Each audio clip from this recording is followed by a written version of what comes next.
We are on Mishlei, 1915. Yutes Tezvav. Patzla Tapil Tardema, the Nefesh Remiyah Tirav.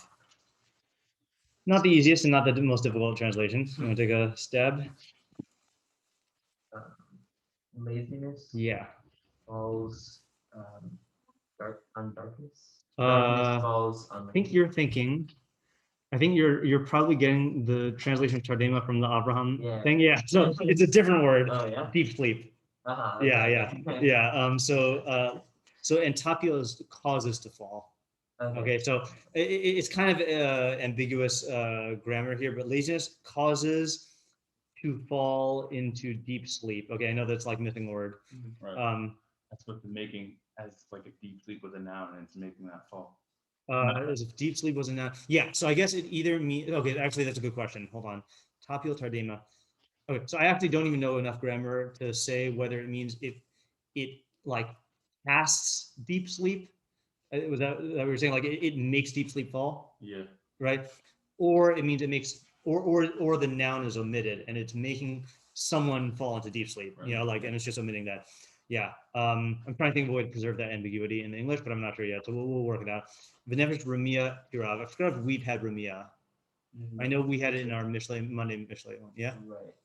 You mean like falsehood?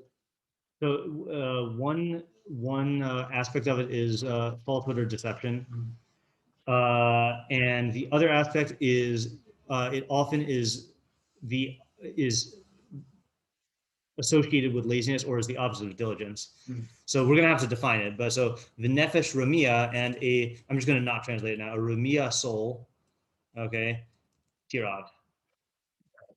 Yeah, we'll go hungry. Okay, so I believe there's no mitzvah tion. Is that correct? Yeah. Okay, right. So Saadia Gaon says mipulos ha'atlus. One of the, it's weird to say the actions of laziness. I don't know if it's the effects, because laziness is not an actor, right? But I guess I'll say the actions of laziness, and it's not the lazy person, it's atlus, right? One of the actions of laziness, shehim mapila tardema, is that it mapila tardema, it casts into sleep, into deep sleep, okay? And then he says vitimsa, and you will find shehanefesh habatlanis, that the soul of the how do you translate batlanis, of batlan?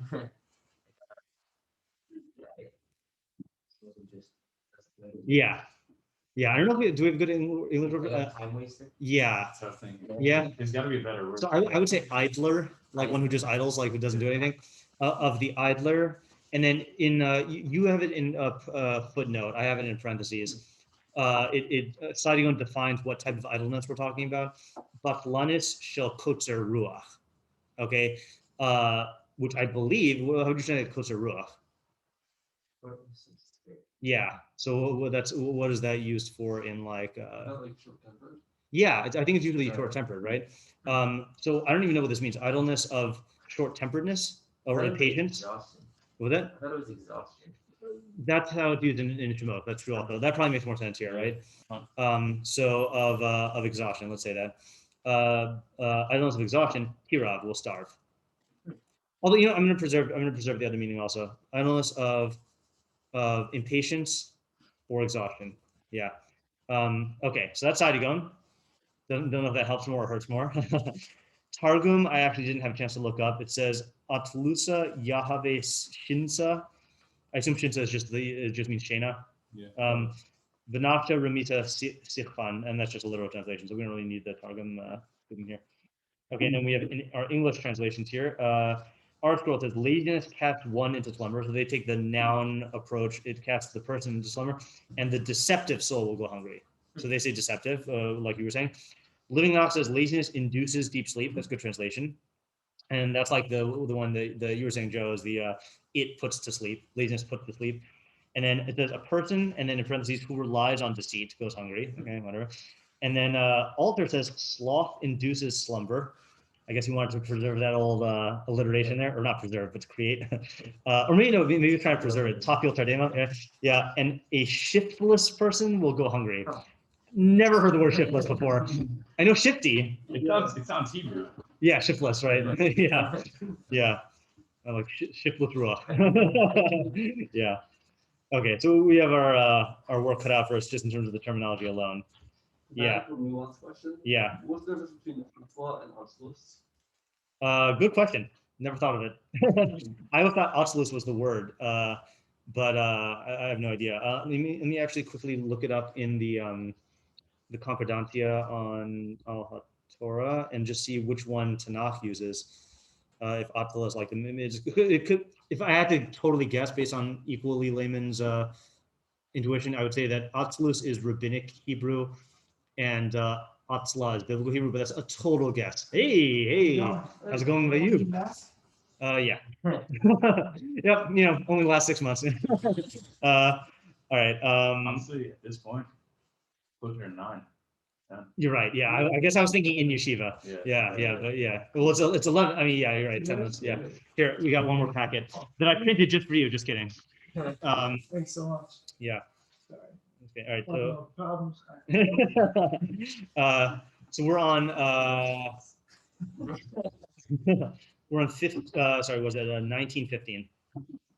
Yeah, you test well. Hold on. What was I looking at? Oh, I was looking up in the Concordantia. Yeah. So it looks like Atzla. This is the only place in all Tanakh where it's used, and there's no other. Yeah, that's it. Really? That word? Yeah, that word. I mean, Atzel is used in lots of places, but It's like go. no, with an ayin. So like Atzel, like laziness. So here's what we got so far. The only thing missed is the translation and like the thinking about the translation. So Atzla tapil tardema. So we said either means that laziness causes deep slumber or it causes a person to fall into deep slumber. The nefesh remiyah pirav, and the soul of the we're saying deceitful will go hungry. Yeah. Okay, that's what we got translation wise. All right, so what are the questions? Sorry, I didn't catch what you said about Atla versus Oculus. Oh, so I said my intuition would be that Atzlus is like rabbinical Hebrew and Atzla is biblical Hebrew, but apparently it's not even biblical Hebrew. Oh, you know what you call this? This is a good term to know. What do you call it? A term that only appears once in an entire canon of Torah. Yeah, it's crazy. Hapax legomenon. It's like a spell. A hapax legomenon in you. Yeah. So the reason why, so I guess this is technically not a hapax legomenon because, like, it was it because the root appears. Yeah, but it's a good thing to know, by the way. I guess in biblical Hebrew or in Gemara is like if a term only appears once, you have a very hard time like defining it, and there are certain books in Tanakh that are notorious for having those. Like Eov is filled with them, which is why it's so hard. No one knows how to translate Eov. Yeah. All right. So what are the questions here? So I don't know the answer to your question. Yeah. So usually it does use Oculus. Well, we use Oculus. I don't even know if Oculus appears in. I'll see if I can find it, but yeah, I don't even know if that's a biblical Hebrew term. Oculus. Oh yeah, there's one in Mishlei, and that's it. So you got one Oculus and one Otzla. I would conclude here there's no difference. Yeah, when I first got into this puzzle, I was going to translate Atla as laziness. I'm like, well, the Oculus. Yeah. And I'm like, I don't know what this is. Yep, no clue. Yeah, and I don't even know if I don't have a Malbim on me, but I don't even know if the Malbim would differentiate. We'll have to see if he says Yesh Hevdel Bein Atzlo LaAtzlus. All right, let's tackle the main questions now. Oh, I have to go at exactly 9:15 again, so just to let you know. Yeah. All right. So what are the questions? Two halves seem to be unrelated. Okay. So and they're both negative. And they're both negative. Okay. So maybe you were passing by when I said this. Yeah. Which is remiyah is often used as a synonym for Oculus. Really? Yeah. We had this in our Monday night Mishlei shir, I think. The Rush Ose Kaf remiyah, a poor person makes a deceitful / lazy scale, and then Vyad Harutzim Ta'ashir, the hand of the diligent, will make wealth. So diligence and remiyah are opposites. So we'll just ask as a regular question: what is the relationship between the first and the second half? Right. I think that's the most general way to ask it. What is the relationship between the first and second half? Okay, good. What is Atzla in this context? What is Atzla in this context. And already we have, Saadia Gaon kind of spoiled us here in the sense that he defined it as idleness that comes from exhaustion, which is exhaustion or frustration, So I don't know if that I think we need to define that also, but that's like already one stance that's being taken here. I think it's weird. It's very particular. It is, and the weirder thing is it is, and I don't mean to bring answers into our question phase, but it is different than Saadia Gaon's translation of Atzilus in like his Hakdama, which I feel like we've talked about. Yeah. Yeah. All right. What else? How does it make you? Yes. How does Atzla make you fall into a deep sleep? Who's falling in deep sleep? Yeah. Yeah. And who is falling into a deep sleep? So what is the deep sleep itself? Is it like do a sleep well at night? Right. Yeah. And what is Tardema? I'm kind of just gonna treat that all as one question because they're all kind of related. Yeah. Oop, I said Targema. Not Tardema. Is that a Freudian slip with like Targum? Yeah. So basically Tardema question mark? Yes. Tardema question mark. Yeah. No. Yeah. How does the soul of the deceitful go hungry? Yeah. So I guess the question also is, well, let's do all the questions, right? So what is a remiyah? I didn't actually list that yet. And why does it say a nefesh remiyah? Like, in other words, was it? That's what's in Ato, not like.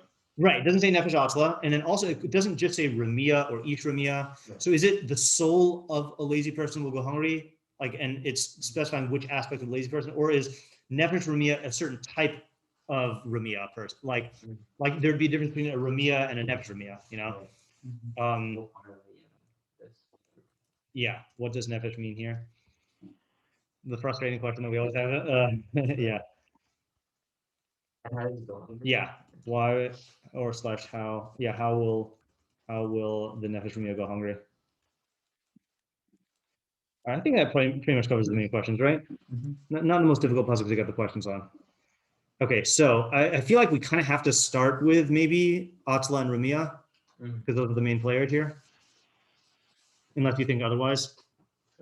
What are the variations of remiyah again? So remiyah sometimes seems to mean a synonym for laziness, and sometimes it's related to ramai, to like a deception. And in my experience that we did earlier in that Mishlei here on the Monday night Mishlei here, it wasn't all kinds of deception. It was like again, the example there was when you miscalibrate your scale in order to steal small amounts of money from lots and lots of people, So like, we're not talking like politicians deception. We're talking like a set it and forget it type of deception, or something that's like a shortcutty way of deceiving, But I'm not limiting ourselves to that. I'm just saying, like, it's not to say like a liar. It's like someone who's like pulling a fast one, or something like that. It's interesting that he's doing that outwardly. Yes. Being deceitful because he doesn't want to put it. Yeah. Exactly. Yeah, and you see that not all thieves and criminals are lazy. There are, if you're going to be a Bernie Madoff, You put in a lot of time. Yeah, and upkeep, like it takes, or even if you're going to be like a bank robber, that's not a lazy type of money making. Yeah. Why are you like kind of merging them? Why is the laziness? Why is the trickery assuming that it's come from laziness? Aren't they two different? So I guess that's what we kind of have to figure out here. I was kind of assuming that because it is used both as a synonym for laziness and an opposite of diligence. Okay. But you're right. It was, if we're approaching it fresh, then we can then it's possible something different. Yeah. It could also be though that he was lazy at a different point in life and therefore came to be a burglar. Yeah, that's also true. That's a good point. Meaning this could be a cause. Yeah, that's a good point. Yeah, that's like kind of a general approach. Sure. To each half. So a person, is never satisfied with doing nothing. Like Bakalan, he needs to like kind of do something. And like in a certain sense, like sleeping is kind of something. Like you see some people who are like very lazy will just sleep for like, 12, 13 hours at a time, like easily, maybe even more. Yeah. So the laziness of a person will cause him to just sleep. It'll like sort of like his laziness will overtake him and just like put him out. Okay. And the nefesh remiyah is going to get hungry in the sense that now even if he's like a step above that guy, like he's not fully just in bed all day, like he's actually doing something. If he's like cutting corners and taking trickery, he's going to have hunger, almost like a metaphorical hunger. Like people want to be productive, Yeah. and there's just going to be Yeah. like a existential like.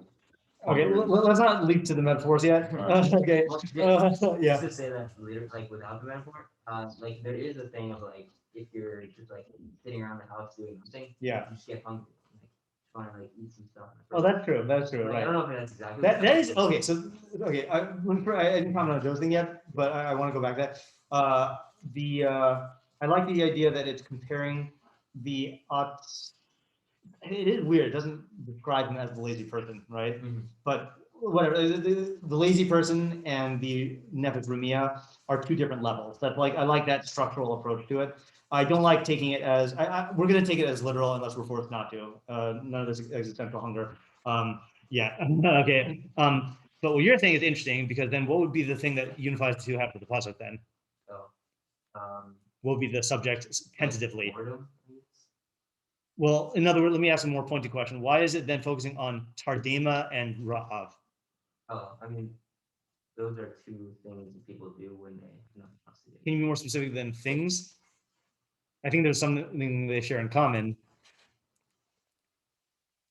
Basic desires. They're, like, Yeah, physical- yeah. So what I would say is it sounds like the way you're approaching it is it's talking about the physiological effects of laziness. Mhm. Meaning we know that there's effects of laziness in terms of your decision making and your productivity and stuff like that. This is saying that it's going to make you sleepy and it's going to make you hungry, Mhm. which is interesting because I think people when they experience, like just take the phenomenon that you mentioned is like, and I feel like I saw tons of like jokey things like this during the pandemic of like am I hungry or am I just bored or am I hungry? Like people can easily mistake physiological symptoms for things that their body is telling them they need, as opposed to realizing that they come from like midos or psyche or like something like that, Like in other words, I'm sure this guy who's like sleeping 12 hours will say like, clearly my body needed it. Well, no, clearly, like maybe that's one approach, or maybe like you're trying to escape your problems, or maybe, and same thing with the hunger is like,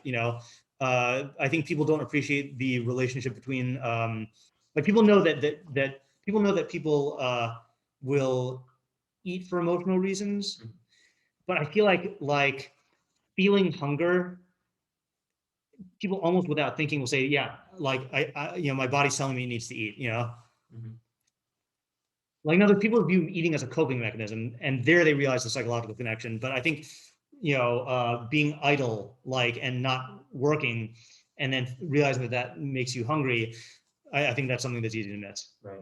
And I feel like sleep, people don't usually think about it like that. So, Yeah, I mean, oh, I'm like sad, so I'm ready to go to sleep. exactly. Yeah, right.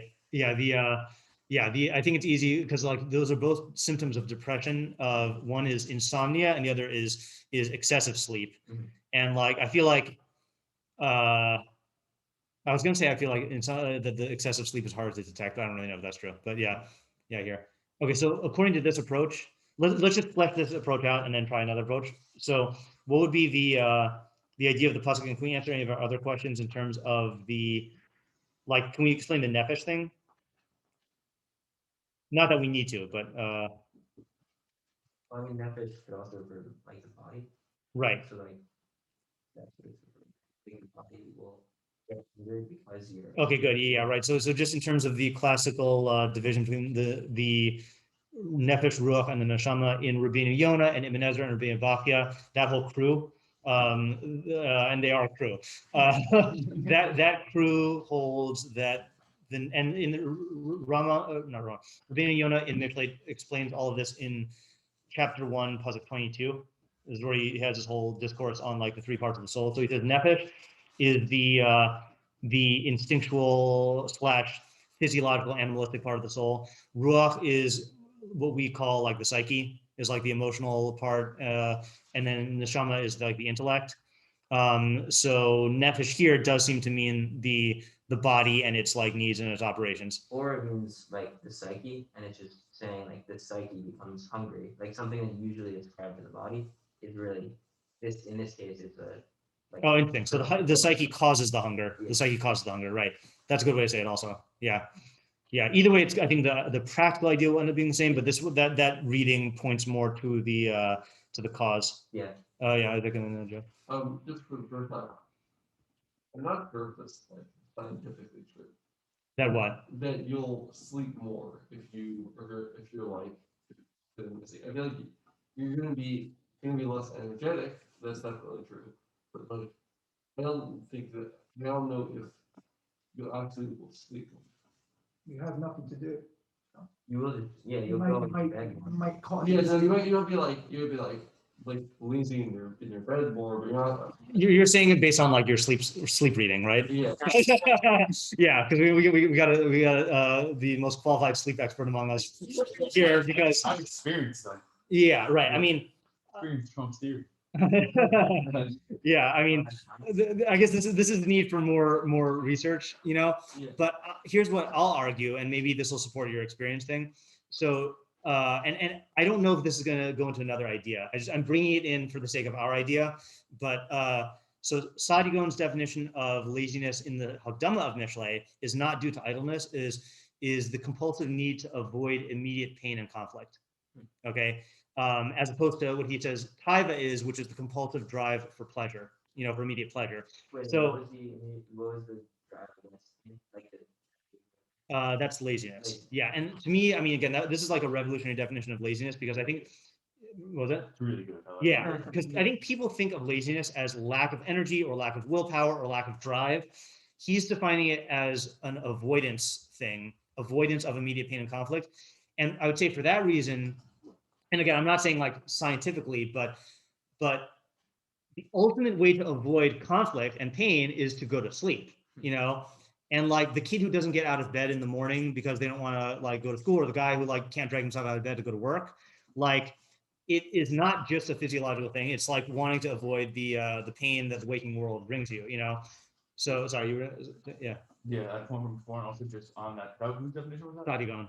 Yeah, in the so Hakdama. I don't even know if that definition, classic definition, are conflictual. I think he's just taking it like a step deeper. Like it is a lack of energy, a lack of doing anything. Like it could legitimately be that, but it's caused by an avoidance, and the avoidance will like actually cause you to have less energy. Okay, yeah. So hold on just a second. I'm just remembering now, and this might support the ability to reconcile them. I think your footnote 6, when it says Batlanus Shalkota Ruach, Yeah. does he attribute that to Saadia Gaon's translation of remiyah? Yeah, right. So there's two things then. Absolute is the compulsive need to avoid immediate pain and conflict. Remiyah, he's saying, is the Batlanus thing, is the idleness because of exhaustion. So maybe we can examine the combination of those two. Oh yeah. Wait, is that a question Sure. about that definition? Yeah. It seems a bit broad. What? A bit Broad? Yeah. Yeah. It's like you like it seems like that's one area where you can avoid pain and conflict, but like you can also like, you know, I don't want to, you know, I'm scared of heights or something, scared of fire, you know. Those are also things that. Yeah. So I'll Saadia Gaon would be nodding if you weren't buried underground. But the reason why he would say it's broad because he says there are only two emotions. Okay, he says there's only taiva and atzla, and all other emotions fall into those two categories. Oh, okay. So he is defining it in a much broader way I see. than we think of atzlus. So laziness isn't really a good translation then. No, it's not. If there were a better word, then we would have it. Just like, you know, yeah, I mean, the English translation for taiva of lust or desire, we think of that as a broad thing, you know, and he's trying to get us to think of laziness as equally broad. But yeah, I feel like I don't know, running away from a lion is not like it doesn't seem to fit into laziness, but I guess it fits into us. Well, the key word I think is compulsion, meaning that there are times when it is, you know, rational to avoid pain because pain is not fun, you know. But if it's a compulsion, something that you're not controlling and you're doing indiscriminately, then that's what makes it a bad midah. Yeah. Just in the same way as like taiva, the desire for immediate pleasure is totally fine when there's no consequences to the immediate pleasure. Yeah. No, right. I'm not saying it's not. I'm not saying it's like good or bad. I'm saying it doesn't seem like laziness. Yeah. I mean, he is definitely Yeah. he's trying to override our foundation of laziness. Yeah. I have a question before. When we say nefesh remiyah, are we saying the nefesh of the remiyah God?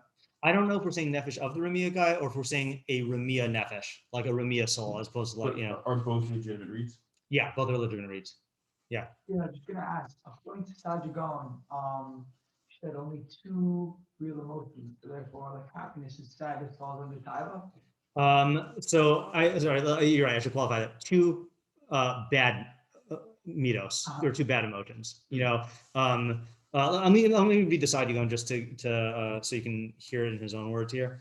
Hold on just 1 second. Okay. So he says, and I would offer you a text, but I don't think we have enough.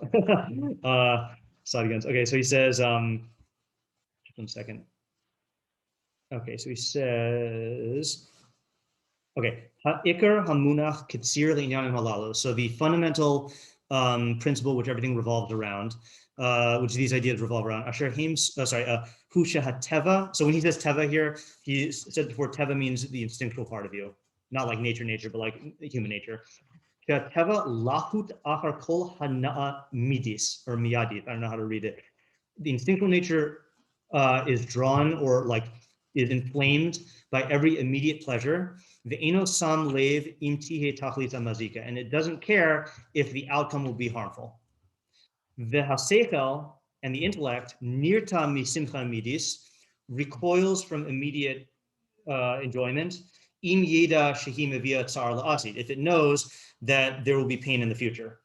V'kach hateva nirta mitzar midi, and the animalistic nature recoils from immediate pain, even though happiness and pleasure will follow in its footsteps. And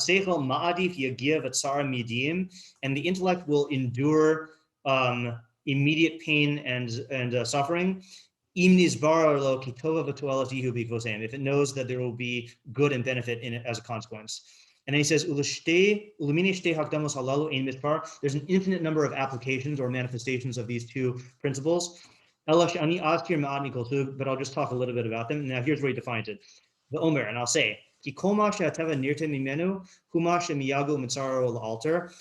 everything that the instinctual nature recoils from is what gives it immediate pain and suffering. Because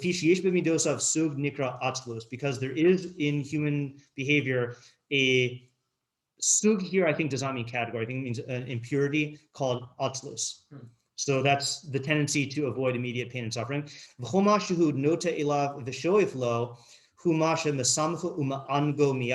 And whatever it's drawn towards is that which gives it immediate happiness and pleasure. And because there's something in an impurity in people's midos called taiva. That's where he named them. Yeah. So he's saying that the two like impurities or bad midos or bad trends are taiva and atzlus, and everything kind of like is gonna fall into those, you know. But I presume like you're trying to get rid of them. Yeah, because they will ultimately lead to harm or withhold benefit. Yeah. Yeah. Oopsies, I closed everything. Yeah. Just a question. Within my existential hunger, is hunger ever used like that in biblical or rabbinic Hebrew? I don't know. Okay. Yeah. I mean, I think that's like in English. I think a way like it's a way of characterizing a certain type of desire. But I don't know. I mean, the closest thing I could think of, and this is just off the top of my head, I mean, this is not based on like an exhaustive search, is there's the famous Yeshayahu, Hoi kol tamei lechu l'mayim, anyone who's thirsty, go to water. And there, everyone seems to hold he's talking about knowledge, about Torah, you know? So you could say that like, you know, and you know, we've seen in the Rambam with the, you know, Tzama le'elokim lekel chai, my soul thirsts for the living God. You know, like thirst is used for knowledge. So like maybe there's stuff that says if you're being parched, then you're lacking knowledge, but I don't know, existential. That's like more of a, you know, like even let's say what the most existential book in Tanakh is Koheles, and I'm not aware of Koheles using the muscle of hunger or thirst for like an existential lack, but I don't know. I mean, there's lots of ways to learn it, so I don't know. Okay. It's definitely not like a common trope, yeah. Is Tardema definitely deep sleep? So I say it definitely means deep sleep because Hashem puts Adam Harishon into a tardema when he does the surgery to take the rib out, and I know that there's a radak there. Let me just look at it here. I think it's a radak. Give me 1 second. And I'm not saying the radak is the source. I think the radak is a word guy, and he's also the first place I saw this. If this is where I saw it, we'll see if my memory retroactively was correct. Radak, where's Radak on Bereshis? Radak and Tardema. Yeah, Tardema, Tardema.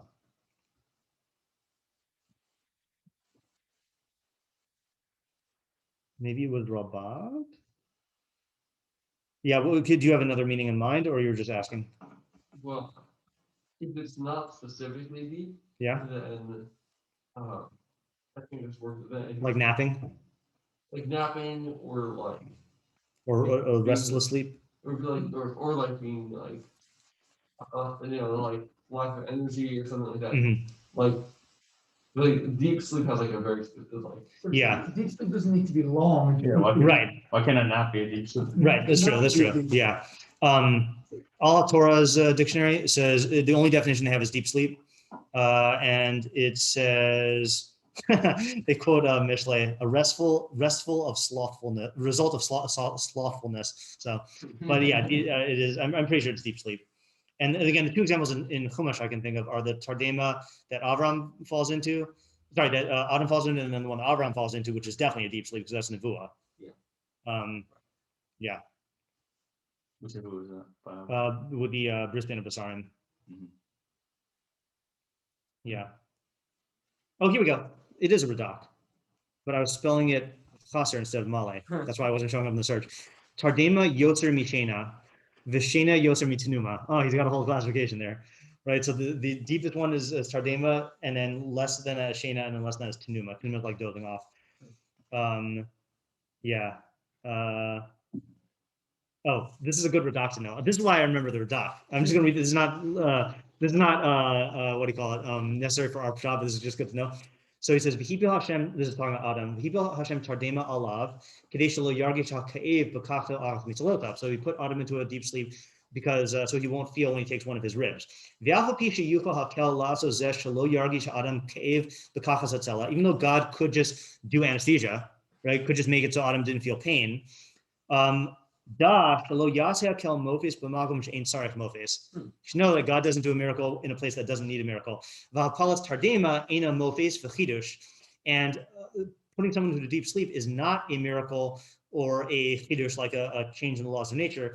Because a lot of times a person will go into a deep sleep in the midst of his regular sleep. Yeah, so that's good for the doctor to know. Yeah. I'm not to get too technical with your talk, but I mean, still, like, there's a certain level of nace there. Like, if I was in deep sleep and someone opened me and took out a rib, I think I would wake up. You clearly haven't been sleeping deeply enough. Yeah. No, it's. I mean, it's. Yeah, it's. But the main point is having Adam not feel pain because he was in a deep sleep is less miraculous than having him feel pain by like suspending the function of his nerves. Which would be a more of a miracle. Okay, so what you're saying is laziness is the best anesthesia. Yeah, anesthetize you to life. Yeah. Okay, so where are we now? Oh, we were trying to figure out, can we take this distinction between Saadia Gaon's atzla of avoiding immediate pain, which I think does make sense in terms of, does this not satisfy the scientific thing, but does this satisfy the reason why a person would be motivated to go to sleep a lot if they don't want to face things in reality? Like, I think experientially that fits in. Yeah, I think a person people usually aren't like maxing out on the amount of sleep that they could have. Mhm. So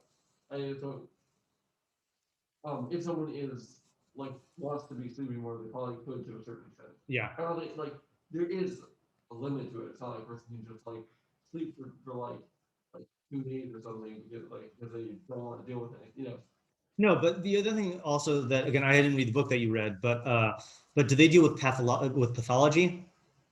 They do not. Okay, right, because that's another thing also is that we know that people who are clinically depressed, that one of the symptoms is excess sleep, and I don't know anything about pathology in terms of what similarities are there between clinical depression and psychological states that people can have that are like what we would classify as like midos issues in terms of, let's say, like lack of drive or like, you know, not wanting to work or whatever. I don't know how that affects things, you know. Yeah, I guess. Yeah. Let's say, like, for example, let's say someone has a really bad breakup. They're not clinically depressed, but they will sleep a lot. Like they'll sleep for a much longer time than most people will. And I wouldn't say that that's due to the Saadia Gaon like avoiding immediate pain thing necessarily. It could also be due to like hormonal changes or like whatever. You know, I just don't know. Yeah. Part of what happens is trying to like process like painful emotions. Mm-hmm. Yeah. So no, you're trying to avoid them. No, you mean like your brain's grappling with? Your brain Yeah, not like conscious processing. Yeah. Yeah. Your brain like processes them without like the stress hormone. Which like it makes it like less painful. Interesting. Yeah, but yeah, like I said, like I didn't think about the fact that the book didn't talk about pathology, but I guess if that's like thing that happened was in like people who were clinically depressed, then I just didn't know that. Right. Why is Mishlei talking about clinically? Like, no, I'm not saying Mishlei is talking about clinical depression. I'm still going with what we were saying before. I'm just using that as an example of how there is like, you know, actual chemical imbalance in the brain, which we call like, you know, actual pathology. And then there's like what we would call a normal functioning brain. And then there's this very gray area in between of things that like, you know, Rambam would call like fully hanefesh, of like midos problems that can like yield actual changes in the way that your psyche works, or you know. So, and I'm saying that I feel like this lies in there, you know, like, or something like that. Yeah. Yeah, basically, it was brought the first thing was brought in as an argument that persons can end up sleeping more because of psychological things. Yeah. And right. And really, I think the breakup is a better example because that's not clinical depression, but it is a state, a psychological state that actually leads you to sleep more, you know? Yeah. I also think that, like, if I ever put something off and I'm lazy about it, it like comes back to stress me out. From the stress, I think I've definitely fallen asleep before. It's a negative feedback loop, right? Because then the more you do it, then the more you, yeah. It's a good point. Yeah. So can we get a full idea from this, and just so we yeah, because I feel like we're like 80% there. Right. And again, I what I really want to do is if we sounds like we are going with Saadia Gaon, we're going for Saadia Gaon's translation of kotzer of remiyah as batlanis mi kotzer ruach, and then we're going with Saadia Gaon's translation of atzlus as avoiding immediate pain, and then we have your observations about how laziness can make you sleepy, and laziness can also make you hungry, or idleness can make you hungry. So if we can just bring all those together into one idea or into a main idea, then that would satisfy me immediately. Yeah. I feel like Tirov is more than just you get a little hungry and you like munch on some cookies. Like it's like sorry. Yeah. Seems to be saying more than that. Yeah. I mean, and I'm not excluding that. I'm just saying that the emphasis is on the fact that it produces a bodily desire for food. You know. By the way, just to acknowledge the elephant, not the elephant in the room, but like the obvious shot in the room, which we're not taking right now. What do you think the obvious shot of he will starve is? He's not going to make money. He's not going to be able to afford food. Yeah, right. And that's why I like your interpretation better, because it pairs, your interpretation of Tirov pairs better with Tardema, because it's a bodily sensation, you know, or a bodily like reaction. Right.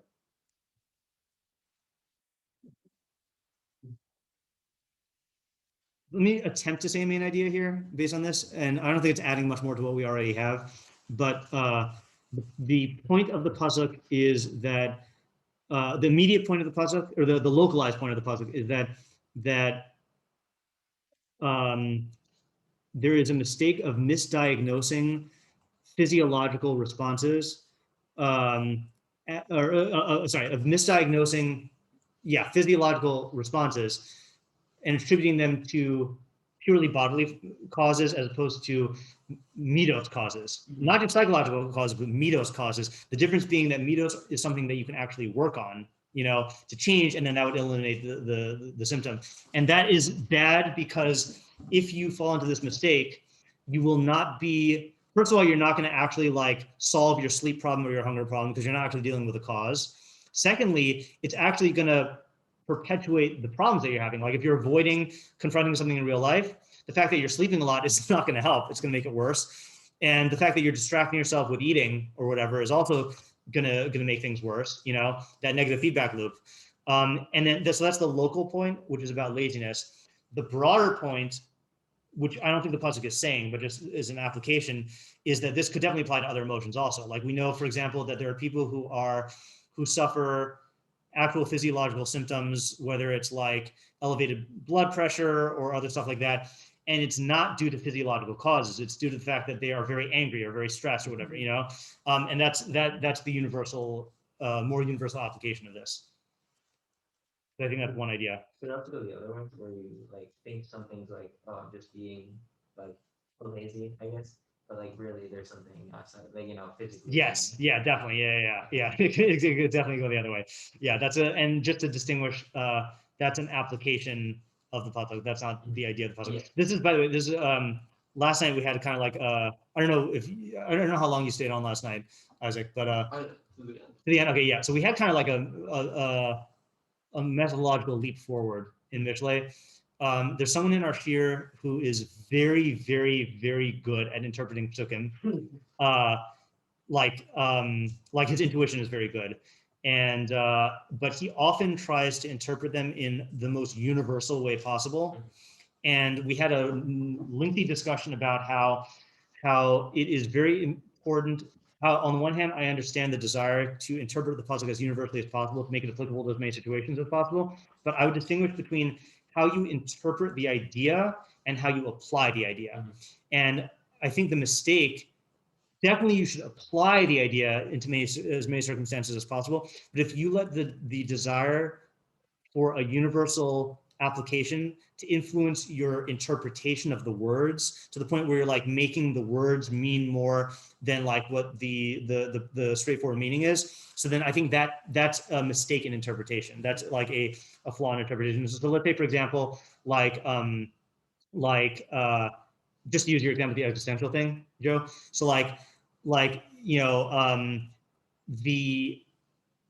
if we interpreted this as existential hunger, no doubt we would have more broader application of this, right? But I think that is deviating from the pshat of what he's saying, and I would be wary to do that. So same thing here is like, I'm trying to differentiate between, this pasuk is only about laziness, okay? And the physiological relationship between laziness, or the relation between laziness and the physiological responses. Now, when we apply this insight, we could say that this also is true of other emotions, but he's not talking about other emotions here. Yeah. You say on one level, that's the difference between shot and drush? Yes. I'd say that is definitely one of the characteristic features of drush over shot. Yeah. All right, sorry, I got to go right now, but so tomorrow, let's look at some of the, since tomorrow's our shorter day, let's look at some of the meforshim on this, because we didn't get to meforshim yet, and then we can move on to the next one. Cool. Yeah. Alrighty.